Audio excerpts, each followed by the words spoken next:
නඩු තරුණයෝ 44ක් මේ මෙලෙච්ච ජේ.ආර්. ප්‍රේමදාස පාලනය ඝාතනය කළා තියෙනවා. අවුරුදු 14 නඩු තරුණයෝ 44 දෙනෙක්. මේ ඒ වාර්තාවේ තිබුණු සහ ඒ වාර්තාව සහ ඒ කාලේ වෙච්ච ඒ ආණ්ඩුව විසින් කරපු නේල්චාත් ඒ කියන්නේ JVP පක්ෂයට සිදු කරපු අපරාධ. ඒ කියන්නේ ඒවා හරි අමානුෂික අපරාධ.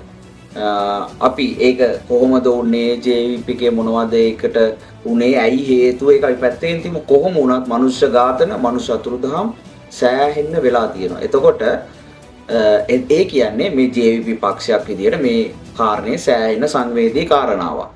එතකොට මෙතන තියෙන ප්‍රශ්නයක නෙමෙයි. බලන්නකො මේ චාන කැමැත්තුවා මතු කරන දේ. හැබැයි කරු සභාපතිතුමනි බටලන්දේ වාර්තාව ගැන කොච්චර මාලිමාවට කැක්කුමක් තියෙනවද කියලා දැනගන්න පුළුවන් මේ වෙලාවේ පාර්ලිමේන්තුවට ආවන. පළවෙනි පේළියේ ඉන්නේ ඇමතිවරු දෙන්නයි. දෙවෙනි පේළියේ ඉන්නවා මහින්ද ජයසිංහ මහත්තයාත් එක්ක නියෝජ්‍ය ඇමතිවරු දෙන්නයි. තුන්වෙනි පේළියේ ඉන්නවා සුගත් නියෝජ්‍ය ඇමතුමත් එක්ක නිපුණාරච්චි මන්ත්‍රීතුමත් එක්ක ඔක්කොම තුන් දෙනායි. මුළු පාර්ලිමේන්තුවේම බත්තත් 20 දෙනා ඉන්නේ. 8න් එකයි.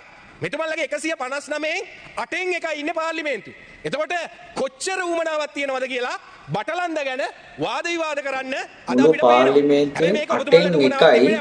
ඒ කියන්නේ JVP මන්ත්‍රී 159 දෙනෙක් ඉන්නවා. මෙච්චර සංවේදී කාරණාවක් JVP පක්ෂය මේකේ සෑහෙන වර්ධනය කරා. ඒ තරුණියෝ 60000කට වඩා මැරුණා කියලා තමයි මේ වාර්තාවල තියෙන්නේ.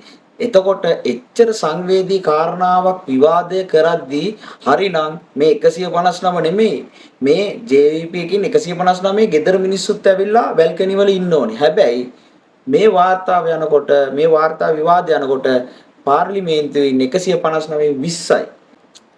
මේක ඇත්තටම මෙයාලට වමනා තිබුණු